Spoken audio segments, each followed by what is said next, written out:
pada malam hari dari Masjidil Haram ke Masjidil Aqsa, yang telah kami berkahi sekalian agar kami perlihatkan kepadanya sebagian tanda-tanda kebesaran kami. Sesungguhnya Dia maha mendengar, maha melihat. Dan kami berikan kepada Musa kitab Taurat, dan kami menjadikannya petunjuk bagi Bani Israel dengan firman, janganlah kamu mengambil pelindung selain aku. Tadi oleh Ibu Dewi Sri Dewi Hartati. Kami persilakan.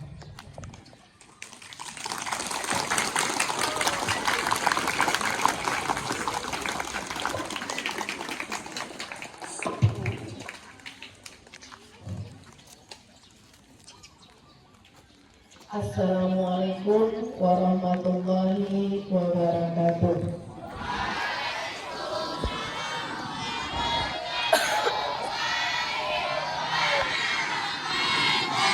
Alhamdulillah, puji dan syukur marilah kita panjatkan kehadiran Allah Subhanahu wa Ta'ala, yang mana Allah telah memberikan kita kesehatan jasmani maupun rohani sehingga kita dapat melaksanakan kegiatan memperingati Isra Mi'raj. Tepatnya di hari ini tanggal 31 Januari 2026 di SMP Negeri 4 Kutatani. Yang saya hormati Ibu Pengawas dan yang saya hormati Ustadz dan Wakil SMP Negeri 4 Kutatani beserta seluruh Dewan Guru, staf tata usaha SMP Negeri 4 Kutatani. Baik, terima kasih kepada Kepala Sekolah Ibu Dewi Sri Hartati. Selanjutnya kata sambutan dari Ibu Pengawas yaitu Ibu Elis Dawati. Kepada Ibu kami persilakan.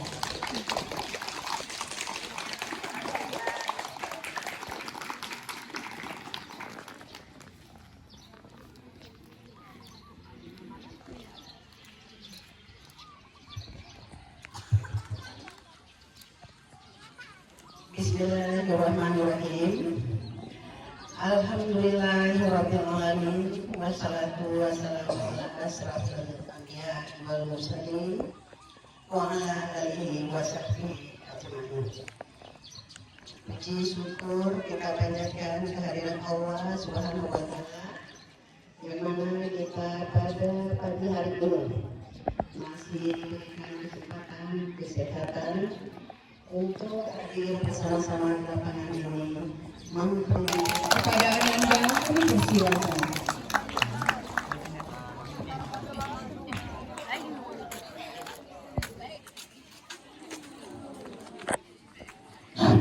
Assalamualaikum warahmatullahi wabarakatuh. Waalaikumsalam warahmatullahi wabarakatuh.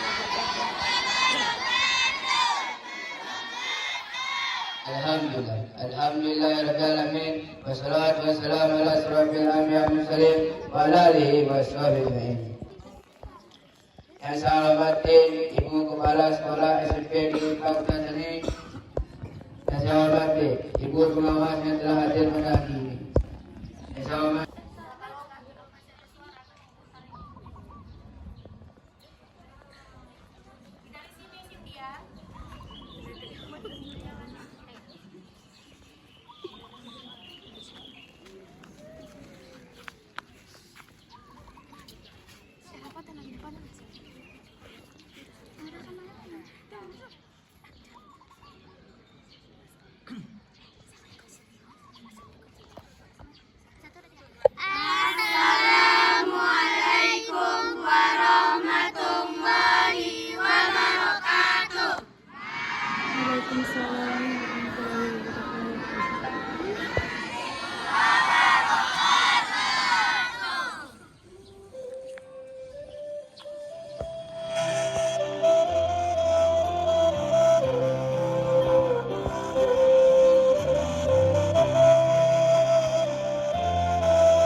dengan menekan tombol subscribe. Jangan lupa bunyikan tanda lonceng. Pada masa awal periode dakwah, Rasulullah mengalami banyak sekali halangan. Para pemimpin Quraisy datang menemui Abu Thalib, paman Rasulullah. Mereka adalah para pembenci Rasulullah. Tolong sampaikan pada Muhammad, demi nama dari keluarga kalian, dia harus berhenti berdakwah. Namun, permintaan itu ditolak oleh Rasulullah. Demi Allah, meskipun seluruh anggota keluarga mengucilkanku, aku akan terus berdakwah menyebarkan ajaran Islam. Rasul terus-menerus menyerukan kepada kaumnya bahwa tiada Tuhan selain Allah, dan semua berhala-berhala yang mereka sembah tidak memiliki kekuatan apapun. Dakwah itu memancing kemarahan kaum Quraisy. Mereka pun berencana untuk menjatuhkan Rasulullah. Selama ini, Muhammad tidak pernah tertarik pada kekuasaan. Dia dikenal jujur dan tidak pernah berbohong. Sangat sulit jika kita ingin menghukumnya. Jika tidak bisa menghukum Muhammad, kita hukum saja para pengikutnya. Kemudian, penindasan terhadap umat Muslim pun dimulai. Sasaran mereka adalah orang-orang miskin dan para budak. Seluruh mereka di tengah padang pasir, jangan diberi makan ataupun minum. Teriak Abu Jahal, salah satu tokoh Quraisy yang sangat membenci Rasulullah. Maka, Sumayyah dan keluarganya, budak dari Abu Jahal itu pun diseret dan dijemur di tengah gurun.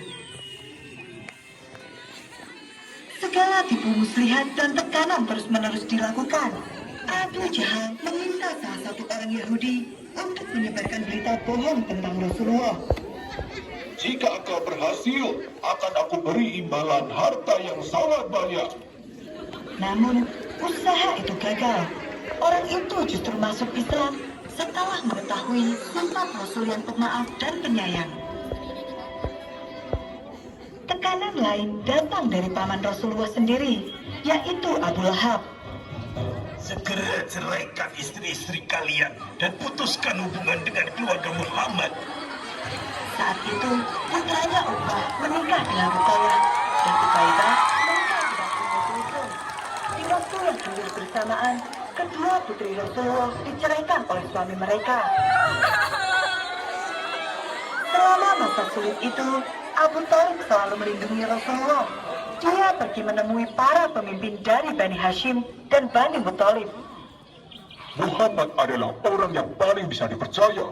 Meskipun kalian tidak setuju dengan ajarannya, lindungilah dia, karena dia keluarga kita. Meskipun menolak masuk Islam, namun rasa sayang pada keponakannya tidak pernah berkurang. Ancaman terus-menerus datang. Rasulullah pun memohon petunjuk kepada Allah atas kekejaman yang diterima oleh umatnya. Lalu Allah menurunkan perintah untuk hijrah. Karena bumi itu luas, selalu ada tempat bagi kaum muslimin. Rasulullah kemudian menganjurkan kaum muslim untuk hijrah ke Habasyah, negeri yang aman dan damai, dipimpin oleh Raja Najasyi yang adil dan bijaksana. Rombongan pertama yang pergi berjumlah 15 orang, termasuk Utsman bin Affan bersama istrinya Ruqayyah, putri Rasulullah. Mereka pergi secara diam-diam pada malam hari agar tidak ketahuan oleh kaum Quraisy. Kapal ini akan mengantarkan kita ke Habasyah. Kemudian mereka menumpang sebuah kapal. Dialah yang memimpin kelompok tersebut. Kaum Quraisy mengetahui kejadian itu, namun semua sudah terlambat. Celaka, mereka berhasil lolos. Mulai saat ini, tidak akan ada ampun lagi bagi mereka. Setelah itu, penindasan terhadap kaum muslimin semakin parah.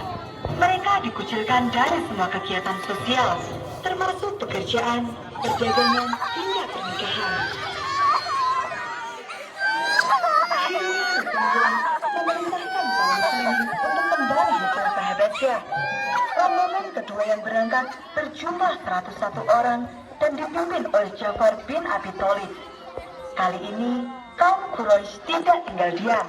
Mereka mengutus Amr bin Ash dan Amrah bin Walid ke Habasyah untuk mengganggu kaum muslimin. Bawalah harta benda ini sebagai hadiah. Kalian harus membuat Raja Najasyi mengusir kaum muslimin itu. Amr bin Ash menghasut Raja Najasyi dengan mengatakan bahwa Islam adalah ajaran yang sesat karena tidak mengakui Tuhan-Tuhan nenek moyang. Mereka juga berusaha membujuk dengan bermacam-macam hadiah. Namun, Raja Najasyi tidak percaya begitu saja. Aku akan mendengarkan pendapat dari kedua belah pihak. Dia kemudian memanggil salah satu perwakilan kaum muslimin. Dalam kesempatan itu, Ja'far bin Abu Thalib berperan sebagai juru bicara. Dia menjelaskan apa itu Islam dengan sangat baik kepada sang raja. Dan ketika dia membacakan surat Maryam, Raja Najasyi menangis. Sesungguhnya, ini dan yang dibawa Isa benar-benar keluar dari satu cahaya yang sama. Sejak saat itu, kaum muslimin di Habasyah bisa beribadah dengan aman. Berbanding terbalik, Rasulullah dan para sahabat yang masih bertahan di Mekah semakin terpojok. Hei, ambilkan aku kotoran kambing. Para sahabat Abu Jahal memenuhi permintaan itu. Apa yang akan kamu lakukan dengan ini? Aku akan memberikannya pada Muhammad. Kemudian, Abu Jahal berjalan mendekati Rasulullah yang sedang sholat. Dan ketika Rasul sujud, Abu Jahal meletakkan kotoran itu di antara bahu Rasul.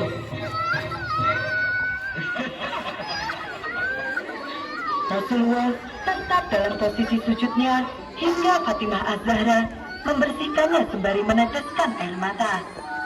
Itu adalah sedikit cerita tentang kekejaman kaum Quraisy terhadap Rasulullah. Pada tahun ke-10 setelah kenabian, Rasulullah menghadapi cobaan yang sangat pedih. Dua orang yang sangat dicintainya wafat. Mereka adalah Abu Thalib dan Siti Khadijah. Tahun itu pun disebut dengan Amul Husni atau tahun kesedihan. Kini, tidak ada lagi Abu Thalib, sosok kuat yang melindungi Rasul dari kekejaman kaumnya. Dan tidak ada lagi Siti Khadijah yang selalu setia mendampingi Rasul. Kaum Quraisy memanfaatkan kesempatan itu untuk menyerang dan menghina Rasul terus-menerus. Hingga akhirnya, Rasul memutuskan untuk hijrah ke Taif. Di sana, ada kerabatnya yang menjadi pemimpin besar yang dapat menerima dakwah dan melindunginya. Maka, berangkatlah Rasulullah bersama Zaid bin Harithah. Mereka berjalan kaki menempuh jarak yang cukup jauh. Sayangnya, orang-orang Taif menolak kedatangan Rasulullah. Kemudian, mereka mengusir Rasul beserta Zaid bin Harithah dengan lemparan batu hingga terluka parah. Dalam perjalanan pulang menuju Mekah, Rasul berdoa, Ya Allah, tunjukkanlah jalan yang lurus kepada kaumku, karena sesungguhnya mereka tidak mengerti. Di tengah kesedihan dan kesulitan yang dirasakan Rasulullah, Allah menunjukkan mukjizatnya yang sangat luar biasa. Pada malam itu, Rasulullah sedang berada di Hatim dekat Ka'bah. Malaikat Jibril datang menghampiri dan membelah dadanya, kemudian membersihkannya dengan air Zam-Zam. Selanjutnya, malaikat memenuhi hati Rasul dengan iman dan hikmah. Setelah itu, datanglah Buraq, seekor tunggangan yang berwarna putih dan bersayap yang mampu melangkah secepat kilat. Rasulullah mengalami perjalanan yang luar biasa. Dari Masjidil Haram di Mekah ke Masjidil Aqsa di Palestina yang disebut dengan Isra, perjalanan malam. Setelah sampai di Masjidil Aqsa, Rasulullah melakukan sholat 2 rakaat. Dari Masjidil Aqsa, malaikat Jibril mendampingi Rasulullah naik ke langit sampai Sidratul Muntaha yang disebut dengan Mi'raj. Perjalanan yang begitu jauh dan mustahil itu hanya ditempuh dalam waktu 1 malam. Peristiwa itu terjadi pada tanggal 27 Rajab tahun 621 Masehi dan dikenal dengan nama Isra Mi'raj. Ketika sampai di langit pertama, Rasulullah bertemu dengan Nabi Adam. Di langit kedua, bertemu dengan Nabi Yahya dan Nabi Isa. Kemudian, di langit ketiga hingga ketujuh, bertemu dengan Nabi Yusuf, Nabi Idris, Nabi Harun, Nabi Musa, dan Nabi Ibrahim. Kemudian Rasul bertemu dengan ramai orang pergi mengaji. Kalau salam sudah dijawab dengan semangat, maka mudah orang lagi.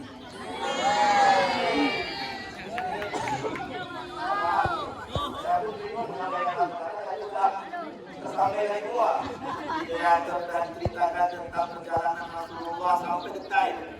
Kemudian dari anak kita pun sudah berceramah dengan luar biasa. Mudah-mudahan tiba-tiba hilang, tiba-tiba pergi, tiba-tiba meninggal. Kira-kira kita sedih apa tidak? Sedih ya. Nah, begitu juga yang dirasakan oleh Rasulullah Sallallahu Alaihi Wasallam. Wahyu, ya, mendapatkan wahyu, mendapatkan perintah. Apa perintah itu? Perintah sholat yang awalnya 50 kali sehari semalam, ya. Kalau dikata kita wajibkan sholat 50 kali sehari semalam, mungkin sini baru belajar sholat dulu ya kan.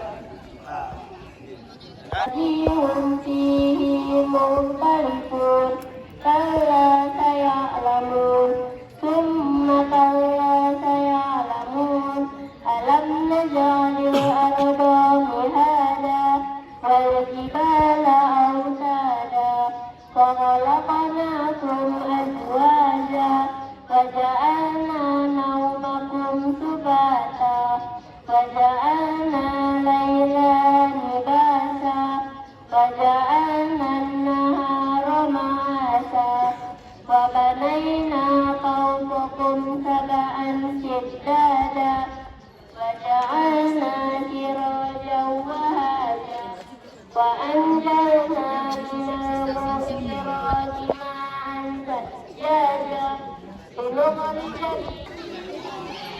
صلى الله على محمد صلى الله عليه وسلم صلى الله على محمد صلى الله عليه وسلم.